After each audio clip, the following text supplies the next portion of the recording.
ఈనాటి మన పాలమూరు ముద్దుబిడ్డ గౌరవ ముఖ్యమంత్రి రేవంత్ రెడ్డి గారు, అట్లాగే డిప్యూటీ సీఎం పెద్దలు బట్టి విక్రమార్క గారు, ఇన్ఛార్జ్ మినిస్టర్ దామోదర్ రాజనరసింహ గారు, అట్లాగే వ్యవసాయ శాఖ మంత్రి తుమ్మల నాగేశ్వరరావు గారు, ఉత్తమ్ కుమార్ రెడ్డి గారు, పొంగులేటి శ్రీనివాసరెడ్డి గారు, అట్లాగే కోమటిరెడ్డి వెంకటరెడ్డి గారు, శ్రీధర్బాబు గారు, సీతక్క గారు, పొన్నం ప్రభ గారికి అందరికీ, అట్లాగే వేదికటువంటి గౌరవ ఎంపీ మల్లురవి గారికి, అడ్వైజర్ గారికి, కోదండరెడ్డి గారికి, వివిధ ఎంపీలకు ఎమ్మెల్యేలకు ఇక్కడ ఉన్నటువంటి పెద్దలందరికీ కూడా, రైతు సోదరులందరికీ కూడా ఈ శుభ సందర్భంలో మీ అందరికీ హృదయపూర్వక నమస్కారం తెలియజేసుకుంటా ఉన్నా.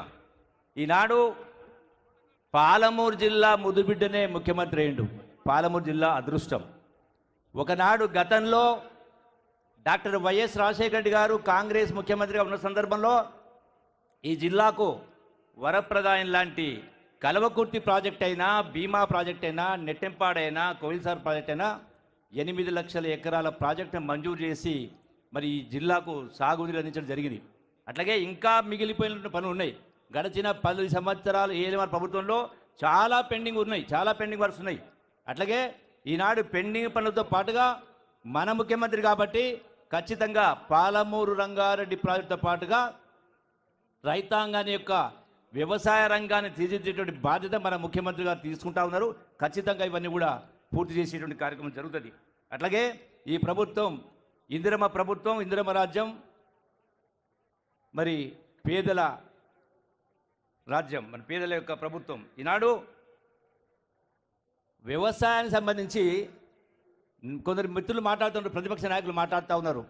ఏం చేసిందని చెప్పని రైతు పండుగని మాట్లాడుతున్నారు. కింద 100% ముమ్మాటికి రైతు పండుగ చేసుకోవాల్సిన అవసరం ఉంది. ఈనాడు గత ప్రభుత్వ పరిపాలనలో ఏ ఒక్కటి కూడా అమలు చేయకుండా మాటలు చెప్పి రాష్ట్రాన్ని అప్పుల కుప్పగా మార్చినటువంటి ప్రభుత్వం. ఈనాడు చాలా మాట్లాడుతూ ఉన్నారు. పేపర్లు ఈరోజు వస్తూ ఉంటే పేపర్లు చూసిన బీఆర్ఎస్ పార్టీ కరపత్రికలో, అందులో హెడ్లైన్స్లో ఈ రాష్ట్రం రక్షించబడాలంటే మరొక దీక్ష చేయాల్సిన అవసరం ఉందని కేటీఆర్ మాట్లాడుతూ ఉన్నాడు. 10 సంవత్సరాలు దీక్షతో పనిచేసినని చెప్పి అన్నారు కదా మీరు. ఈనాడు ఇంకెప్పుడు ఇస్తారు రైతు భరోసా అని మాట్లాడుతూ ఉన్నారు. రైతు భరోసా ఇంకెప్పుడు ఇస్తారని మాట్లాడుతూ ఉన్నారు. రాష్ట్ర రైతాంగానికి తెలవాల్సినటువంటి అవసరం ఉంది. రాష్ట్రం ధనిక రాష్ట్రాన్ని అప్పుల రాష్ట్రంగా మార్చి 8 లక్షల కోట్ల అప్పులు చేసి నెలకు 6,000 కోట్ల రూపాయలు వడ్డీ కట్టే పరిస్థితి తీసుకొచ్చిండ్రు. అయినా కూడా ఒకటే ఉదాహరణ చెప్తా ఉన్నా. 2023 నవంబర్ 30న ఎమ్మెల్యే ఎన్నికలు వచ్చినాయి. అయితే 14 ఆగస్టు అంటే కేవలం 3 మాసాల ముందు 14 ఆగస్టు 2023న ఓఆర్ఆర్ రింగ్ రోడ్ నమ్మి అదే రోజు 5,810 కోట్లు, ఆ మర్నాడు 345 కోట్లు, ఆ మర్నాడు 324 కోట్లు కట్టి, అంటే రింగ్ రోడ్డు నమ్మి రైతు భరోసాను ఇచ్చింది మీరు. మేము గొప్పగా పరిపాలన చేసి మాట్లాడుతూ ఉన్నారు. కొద్దిగానే మాట్లాడితే ఇంగిత జ్ఞానం ఉండాలా. ఈ రోజున గౌరవ ముఖ్యమంత్రి గారు ఇటువంటి దుర్భర ఆర్థికమైన పరిస్థితుల్లో కూడా 18,000 కోట్ల రుణమాఫీ చేసి ఈనాడు రైతాంగానికి 500 రూపాయల బోనస్ ఇస్తూ చాలామంది రైతులు చెప్తా ఉన్నారు. మార్కెట్లో ధాన్యం కొన్న 3వ రోజునే ఆ రైతు ఖాతాల్లో ఆ డబ్బులు పడతా ఉన్నాయి, సంతోషంగా పడతా ఉన్నారు. కరువు వచ్చినా, వరదలు వచ్చినా, పంటలు నష్టపోతే గడిచిన 10 సంవత్సరాల ఒక్క నయా పైసా కూడా విధించలే ఈనాడు గౌరవ ముఖ్యమంత్రి గారు, ఈ కాంగ్రెస్ ప్రభుత్వం. ఈనాడు రైతాంగానికి కరువులు వచ్చినా, వరదలు వచ్చినా ఇలా ఇన్సూరెన్స్ కట్టి రైతాంగాన్ని ఆదుకునేటువంటి కార్యక్రమం చేస్తూ ఉన్నారు. ఇలా ఎన్నో రకమైనటువంటి అభివృద్ధి కార్యక్రమం చేస్తూ ఉన్నారు. అందుకనే ఈ రోజున సోనియమ్మ తెలంగాణ రాష్ట్రం ఇచ్చిన కారణంగా అమరవీరుల త్యాగాలను చూసి, ఆ కన్నతల్లుల కడుపు కోతను చూసి సోనియా గాంధీ గారు తెలంగాణ రాష్ట్రం ఇచ్చింది కాబట్టి ఇవాళ మనకు రాష్ట్రానికి ప్రభుత్వం ఏర్పడ్డది. ఈరోజు రాష్ట్ర ప్రభుత్వం ఏర్పడ్డది. అందుకనే ఈ రోజున ఏ ఒక్క విషయంలో కూడా ఈ ప్రభుత్వం ఎక్కడ కూడా పొరపాటు చేసే కార్యక్రమం చేయలే, గగ్గోలు పెడతా ఉన్నారు. ఖచ్చితంగా రైతాంగం మొత్తం కూడా ఈ రాష్ట్ర ప్రభుత్వాన్ని దీవించాల్సిన అవసరం ఉంది.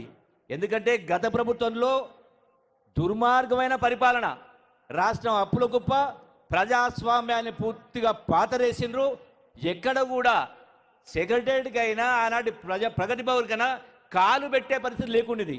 ఈనాడు వచ్చింది, మీకు ఏం కష్టం వచ్చింది? అందుకనే ఈ మరొకసారి అందుకనే ఈ జిల్లాలో 14 నియోజకవర్గాలు ఉన్నాయి. మీరు కరెక్ట్గా పరిపాలించి ఉంటే ఇలా బొందబెట్టింది మీ పార్టీని. అంటే దుర్మార్గమైన పరిపాలన, రాక్షస పరిపాలన. మరి ఇటువంటి పరిపాలన ఉన్నది కాబట్టి ప్రజలు తీర్పిచ్చింది కాబట్టి ఈనాడు నేను ఒకటే విజ్ఞప్తి చేస్తా ఉన్నా. నేను ఇప్పుడు చెప్పినటువంటి వాస్తవాలు ఇలా హరీష్ రావు అయినా, కేటీఆర్ అయినా, ఇంకోరైనా పొద్దున్నేస్తే వస్తావా, రాజీనామా ఇస్తావా, ఛాలెంజ్ చేస్తూ ఉంటారు. నేను అడుగుతా ఉన్నా, ఇప్పుడు చెప్పినటువంటి లెక్కలు, రింగ్ రోడ్ అమ్మి మీరు రైతు భరోసా ఇచ్చిండ్రు, ఇవన్నీ లెక్కలను కాదనగలుగుతారా? మీరు సిద్ధంగా ఉన్న రాజీనామా చేయడానికి మాటలు మాట్లాడడం కాదు, కేవలం మాటలతో మభ్యపెట్టి కల్లబొల్లి మాటలు చెప్పి ఈనాడు ఈ రాష్ట్ర ప్రభుత్వాన్ని అధోగతి పాలు చేసింది. కాబట్టి దయచేసి మీరందరూ కూడా ఈ ప్రభుత్వాన్ని దీవించాల్సిన అవసరం ఉంది. కాబట్టి ఎప్పుడు ఎన్నికలు వచ్చినా కూడా కాంగ్రెస్ పార్టీ కలకాలం మనగాలని అవసరం ఉంది. ఈ దేశానికైనా ఈ రాష్ట్రానికైనా కాంగ్రెస్ పార్టీ శ్రీరామ రక్ష. సోనియా గాంధీ, ఇందిరమ్మ కుటుంబం త్యాగాల కుటుంబం. కాబట్టి మరొక పార్టీ పేదల సమస్యలను పట్టించుకున్న పరిస్థితులు. కాబట్టి మీరందరూ కూడా పెద్ద మనం చేసుకుని ఈ యొక్క ప్రభుత్వాన్ని దీవించాలని కోరుకుంటూ సెలవు తీసుకుంటున్నా. Thank you sir. Damodar Rajanarasimha గారు, జిల్లా ఇన్ఛార్జ్ మంత్రివర్యులు.